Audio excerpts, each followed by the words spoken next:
3주차 세 번째 강의인 여호수아입니다.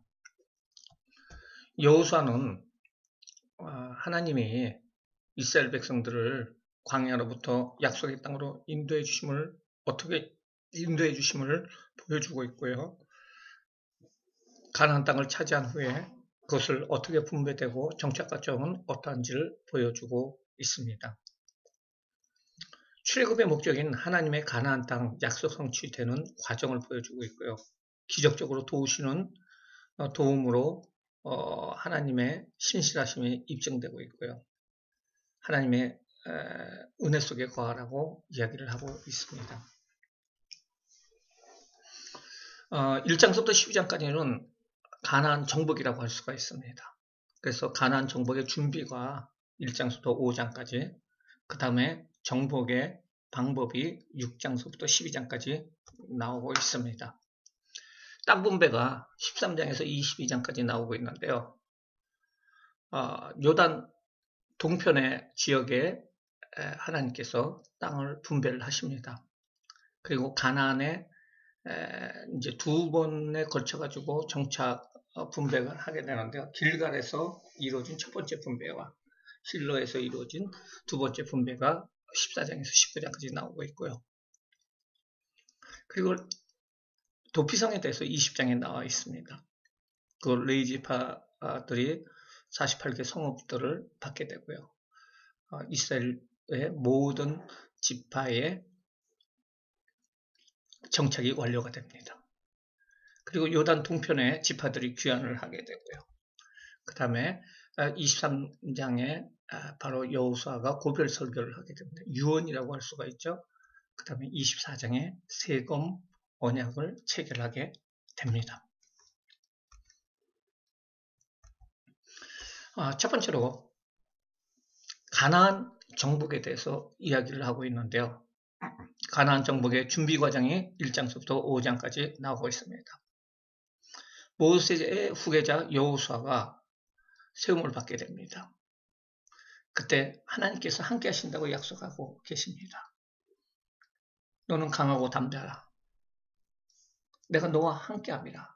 능히 너를 대적할 자가 없으리라 라고 약속을 하시는데요. 조건은 하나님의 말씀을 묵상하고 순종할 적에 그렇게 된다는 것입니다. 그리고 가나안 진입을 위해서 준비를 하는 과정이 나오게 되는데요. 양식을 준비를 하게 되고요. 동편 지파들이 포함이 됩니다. 그것을 위해서 이제 첫 번째로 2장에 보면은 요단강 도하를 하게 됩니다. 먼저는 정탐꾼 2명을 여리고에 파견을 하게 되고요. 기생 라합의 믿음의 행위와 지혜로 정찰을 잘 마치게 되고요. 언약궤를 앞세운 가운데서 요단강을 도하를 하게 되는데 가장 물이 꽉 차는 그 시기에 하나님의 기적 가운데 요단강이 갈라지는 것이 아니라 한쪽이 막히는 것입니다. 위쪽이 막히게 되고요. 그리고 아래쪽이 전부 다 마른 땅이 되고요. 그래서 이스라엘 백성들이 도하를 하게 됩니다. 강물 안에 있는 12개의 커다란 돌, 그러니까 바깥에서는 볼 수 없는 12개의 돌을 가져다가 길갈에 도착해서 길갈에 그 진영 앞에다 세우게 됩니다. 그리고 그것이 기념비입니다. 만약에 이스라엘 백성들의 자손들이 이것이 뭡니까 물어볼 적에 하나님께서 기적적으로 저 요단강을 건너게 해주셨다라는 기념비로 삼으라고 얘기를 하고 있습니다. 이스라엘 백성들이 전쟁을 위한 영적인 준비를 하는데요. 가나안 땅에 정착을 위한 영적인 준비를 하게 되는데 할례를 베풀게 됩니다. 아브라함 이후 할례가 베풀어지지 않았었는데 할례를 베풀게 되고요. 그리고 유월절 행사를 거행하게 되고요. 그리고 하나님의 군대 장관이 이제 친히 용사가 되겠다고 나서게 됩니다.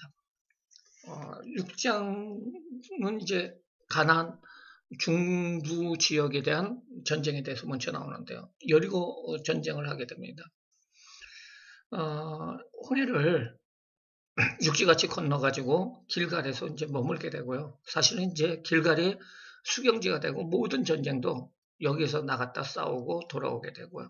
그리고 사사기에도 보면은 길갈이 하나의 정착지가 되는 것을 볼 수가 있습니다. 그래서 그 앞에 제일 큰 성인 여리고성을 점령을 하게 되는데요. 하루에 한 바퀴씩 돌고 7째 날에 7바퀴를 돌았을 적에, 그리고 나팔을 불을 적에 이 여리고성이 무너지게 됩니다. 사전에 정탐 때 이스라엘군을 도와줬던 라합 가족은 구원을 받게 되는데요. 이 여리고성 같은 경우에는 가장 큰 성이라고 할 수가 있고요. 성과 성 사이에 이렇게 두 개의 성이 연결되어 있는 아주 막강한 그런 성이라고 할 수가 있습니다. 그리고 나서 작은 성인 아이성을 공격을 하겠는데 1차 공격이 실패를 하게 됩니다. 능히 이길 줄 알고 3,000명을 보냈는데 하나님께 기도하지 않았다는 거죠. 하나님께 묻지 않았어요. 그래서 36명이 사망하게 되는데요. 그 원인을 다시 한번 찾아보니까 아간이 이 여리고성에 점령할 때 모든 물건들은 다 불태우라고 하나님이 명령을 했는데 그것을 어기고 일부를 감췄습니다. 그래서 그 아간을 처벌을 하고 그리고 2차 공격을 해서 승리를 하게 됩니다. 그리고 나서 에발산과 그리심산에서 축복과 저주의 언약갱신을 의식이 실시가 됩니다. 자, 시딤에서 넘어가게 됩니다. 넘어가서요. 바로 길갈에서 진지를 치고 그 다음에 여리고성을 공격을 하게 되고요. 아이성 그리고 기브온성이 아주 큰 성입니다.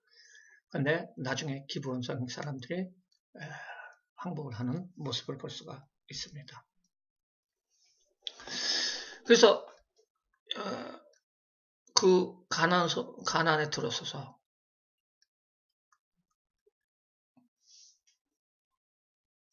이스라엘이 승리하고 있다는 그 소식을 듣고 기브온 족속들이 의장 술책으로 불가침 협상을 맺게 됩니다.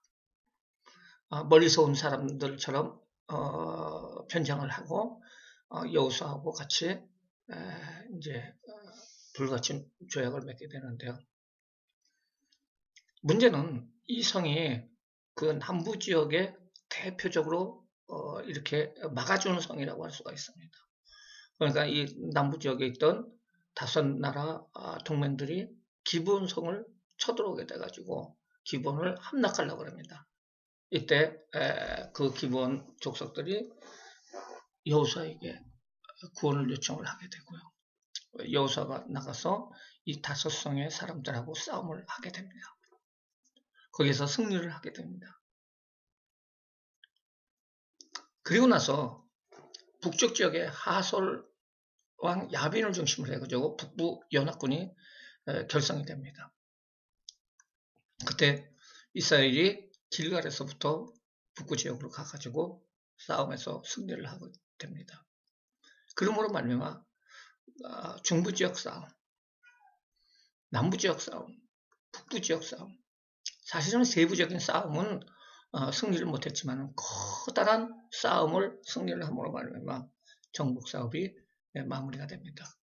마무리가 되면서 땅 분배를 하게 되는데요. 땅 분배는 땅을 분배를 하면서 세부적인 그 족속들을 몰아내는 것은 각 지파에서 알아서 하라는 것입니다. 그래서 최종적인 싸움의 승리는 지파에서 해당되는 지역의 모든 가나안 족속들을 몰아냄을 통해서 완전한 승리가 이루어질 수가 있는데 일단은 먼저 큰 싸움에서 이겼기 때문에 싸울 수 있는 그 권한을 모든 지파별로 주게 되는 것입니다. 이렇게 해가지고 이제 남부지역 싸움이고요. 싸움 자체가 중부지역 싸움에서 이제 남부지역 점령, 그 다음에 북부지역 점령 이렇게 이루어진다는 것을 볼 수가 있습니다. 기존의 루벤 지파, 갓 지파, 므낫세 반 지파, 동편 지파가 땅을 분배를 받고요.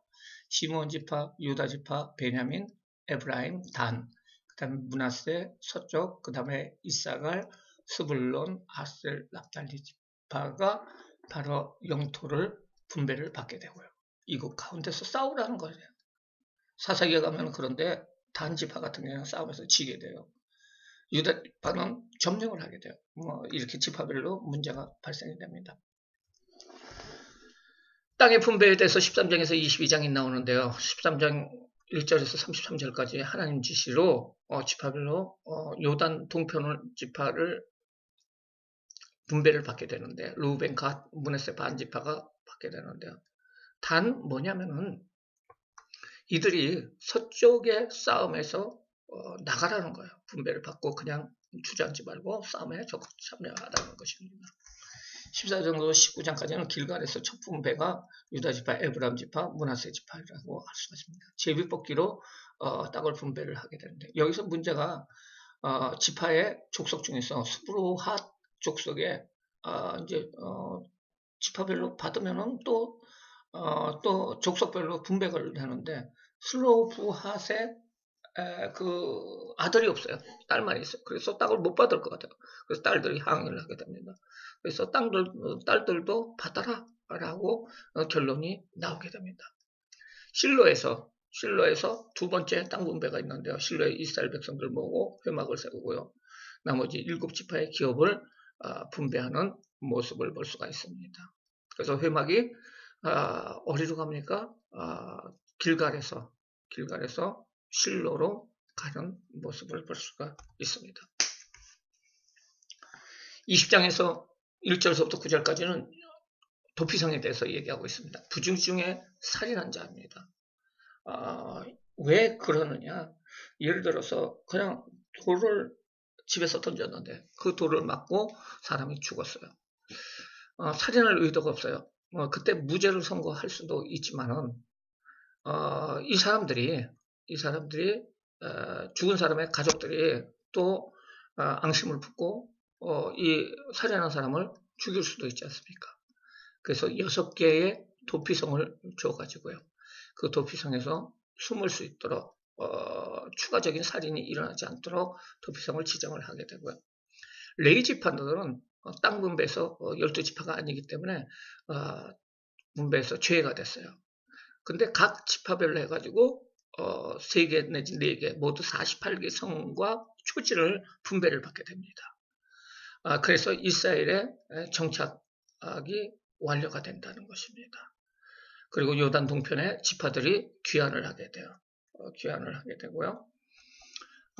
그래서 이제 여호수아가 마지막 활동을 하게 되는데요. 여호수아가 고별 설교를 하게 됩니다.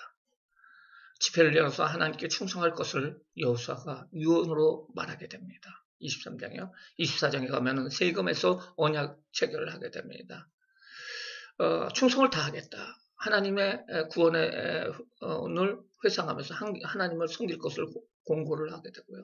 충성과 헌신을 다짐하면서 돌판을 기념비로 기록을 하게 됩니다. 그리고 여호수아의 죽음과 요셉의 뼈를 매장하게 됩니다. 요셉이 죽었을 때 뼈를 가지고 출애굽할 때 나오게 되죠. 그래서 모든 여정이 마무리가 되게 됩니다. 감사합니다.